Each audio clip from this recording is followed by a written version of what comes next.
In 1986, Adelaide is vacationing with her parents in Santa Cruz. While her father is distracted by a game, Adelaide wanders off.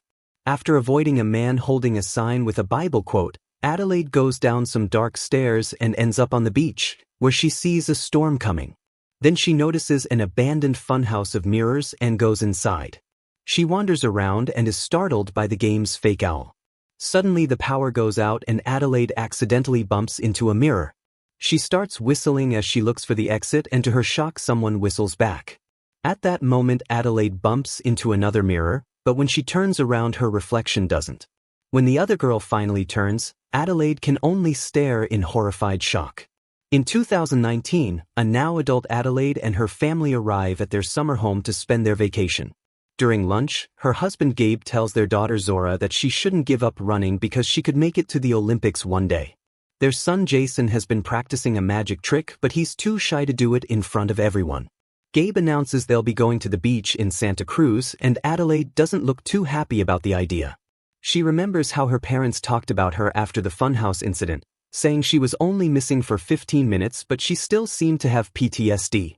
They wanted her to share her story, but she refused to say a single word. A therapist advised them to make Adelaide express herself through art, like dancing or drawing. In the present, Adelaide and Gabe are arguing because she doesn't want to go to the beach. Gabe reminds her this is the first summer they've come since Grandma died, convincing her to do it for the kids. Then Adelaide goes looking for her son and finds a box with some childhood things. A picture makes her remember her days as a dancer, which makes her nervous to look in the mirror. The moment is interrupted by a screaming Jason, who hid in the closet and got stuck. After freeing him, Adelaide reminds him not to play there. Later in the car, Adelaide tries to relax and enjoy her time with her family, but seeing the beach makes her tense. It brings back another memory of her parents arguing over the incident when she could not even talk. She snaps out of it when she hears an ambulance and notices the paramedics taking a dead man away. Adelaide recognizes him as the guy with the Bible sign from the carnival. At the beach they hang out with the Tylers, although Adelaide doesn't like Kitty very much and puts up with her because their husbands are friends. Zora doesn't like Kitty's daughters either because they're mean. Kitty wants to chat, but Adelaide tells her that talking is hard for her. Being surrounded by so many loud people makes Adelaide nervous again, and she ends up zoning out until she almost gets hit by a frisbee. Meanwhile, Jason comes out of the bathroom and sees a man dressed in a long trench coat with blood dripping from his fingers. At that moment, Adelaide notices her son is missing and panics, but Jason comes back and explains he just went to the bathroom. That night, Adelaide is putting Jason to bed when she finds his latest drawing, which shows the bleeding man. Afterward, Adelaide tells Gabe that she wants to leave because this place makes her feel as if she wasn't herself. She shares the story of the mirror incident, explaining that the girl she saw turned around to reveal the same face as hers. Adelaide ran back to her parents, but since then she's been worried that her doppelganger would come back for her. Lots of weird things have been happening since they arrived, and Adelaide thinks they're signs. When Gabe tells her not to worry because he'll protect her, the power goes out. Then Jason comes to tell his parents there's a family in the driveway. They take a look and confirm there are 4 creepy-looking people outside holding hands. Adelaide immediately panics and calls 911 while Gabe goes outside to tell the strangers to leave his property. None of them react, so Gabe goes back inside and Adelaide tells him the cops will arrive in 14 minutes. Unwilling to wait that long, Gabe grabs a bat and leaves the house again to threaten the strangers. Suddenly, the 2 small figures hide and the tallest one starts approaching Gabe, who panics and rushes inside. Zora runs to hide upstairs and notices one of the strangers climbing a tree, while another one looks through the window to stare at Jason. Adelaide brings her children close and Gabe stands by the entrance, hearing the big stranger pounding on the door. At that moment the pounding stops and the stranger begins whistling as he finds the spare key under a fake rock. When he tries to open the door, Gabe pushes back to keep him out, only for the stranger to reach inside and steal the bat. He hits Gabe with it to bring him down and the door opens to reveal Abraham, who looks exactly like Gabe. The other strangers get inside by breaking the windows and the family is shocked to notice these people are an exact copy of them. The only difference is that they are all wearing red jumpsuits and carrying scissors. The doppelgangers turn on the fireplace and appear to communicate only with grunts except for Adelaide's copy Red, who talks with a very raspy voice. She begins telling the story of a girl who had a shadow, explaining that they were tethered together. When the girl ate, she was given good food, but the shadow had to hunt and eat raw rabbit. On Christmas, the girl would get wonderful toys, but the shadow had old things that would hurt her hands. One day the girl met a prince and fell in love, but the shadow met Abraham. It didn't matter if the shadow loved Abraham or not. Since he was tethered to the girl's prince, the shadow had to marry him too. When the girl had a beautiful daughter, the shadow gave birth to a little monster. Then the girl had her second child and the doctors opened her belly, but the shadow had to do it by herself. The shadow really hated the girl for a long time until one day the shadow realized she was being tested by God. When Red finishes her story, a terrified Gabe offers money and material things to make them leave, but he's turned down. He asks who they are and Red answers, "We are Americans." Then she makes Adelaide handcuff herself to the table, threatening to hurt the children if she doesn't obey. Once that's done, Abraham takes Gabe's glasses and begins dragging him out of the house, hitting him when he tries to defend himself. Once they're outside, Abraham punches Gabe to knock him out. Inside, Red tells Zora to run as her doppelganger Umbrai starts chasing after her. The last copy, named Pluto, offers his hand to Jason and together they go to the closet, where Pluto forces Jason to put on his toy mask as he mimics all his movements. When they both take their masks off, Pluto reveals a burnt face. The boys put the masks on again and Pluto shakes Jason's hand, asking for his magic trick. Jason distracts him with it before jumping out of the closet and closing it to leave Pluto locked inside. Down the road, Zora continues to run, but Umbrai appears in front of her. Zora tries hiding behind a car and Umbrai follows her steps on the opposite side until she suddenly disappears. A scared Zora checks under the car and finds nothing, so she looks up and finds Umbrai on top of the vehicle. At that moment the car's owner comes out to complain, so Zora takes the chance to run away while Umbrai kills the guy with the scissors. Meanwhile, Gabe wakes up inside a bag and makes a hole in the plastic to discover Abraham has taken him away on a boat.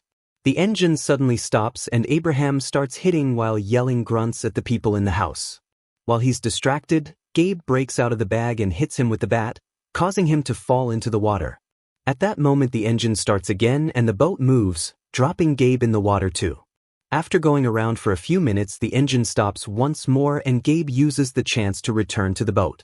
However, while he's still climbing, Abraham appears behind him and tries stabbing him with the scissors. After some struggle, Gabe decides to headbutt the engine to activate it, and the machine immediately kills Abraham. In the house, Adelaide asks what they want.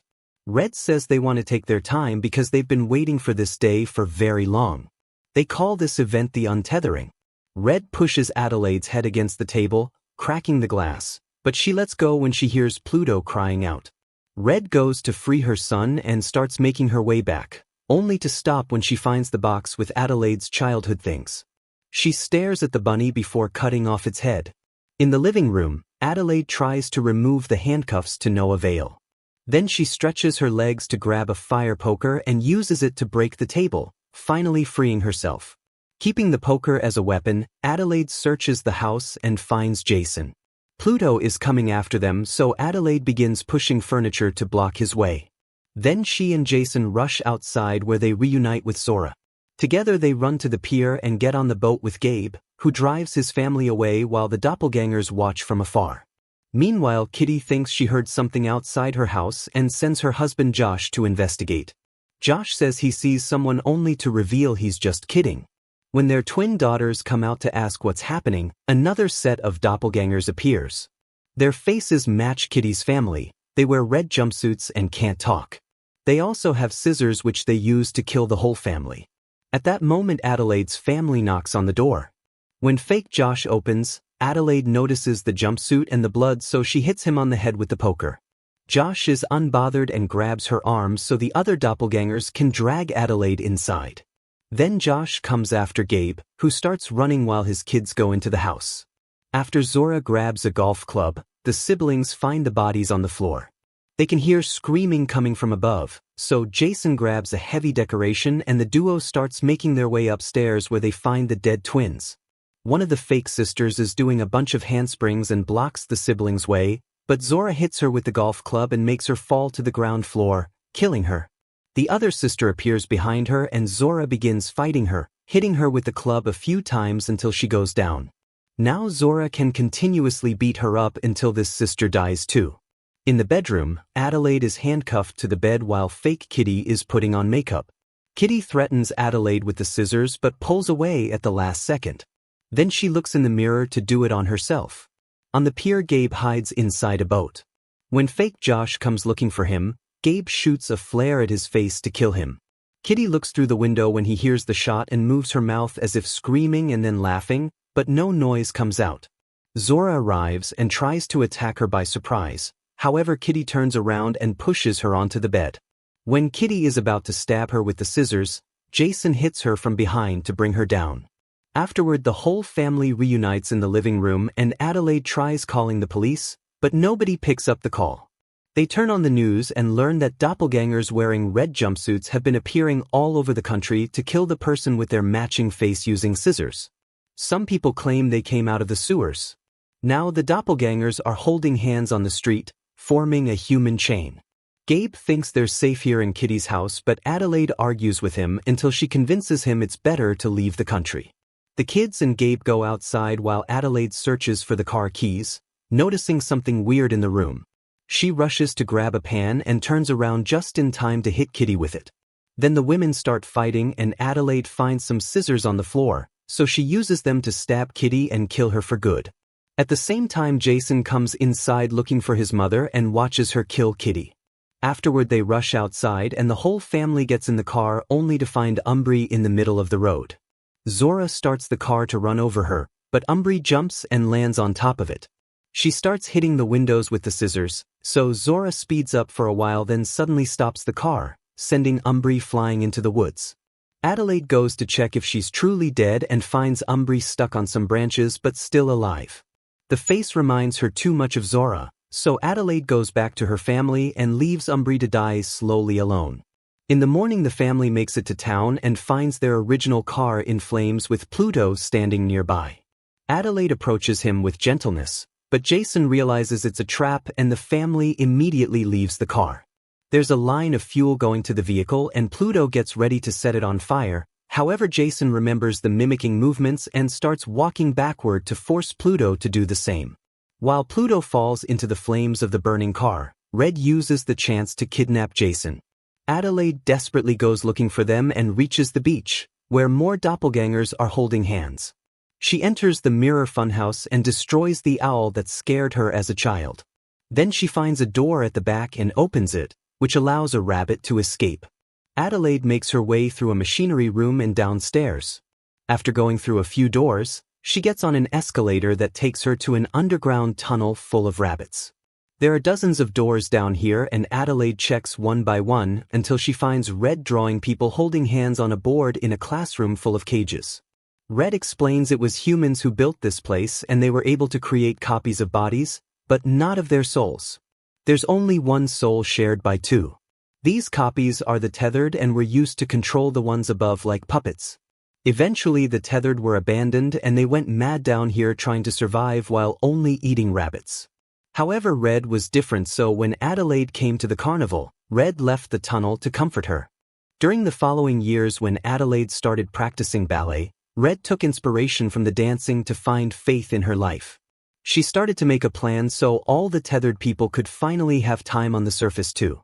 Using ballet moves, Red moves around the room and stops the table that Adelaide pushes to then stab her hand with the scissors and slap her, causing her to drop. Red kicks it away and tries to stab Adelaide's head, but she's putting up too much resistance, so Red throws her on the ground instead. Adelaide grabs the poker again and attacks Red, who easily blocks her and kicks her before leaving the classroom. A desperate Adelaide follows her to the tunnel and keeps on trying to hit her, but Red easily dodges all her attacks while occasionally slashing her with the scissors. Eventually, Red stabs Adelaide in the stomach and disappears into another room.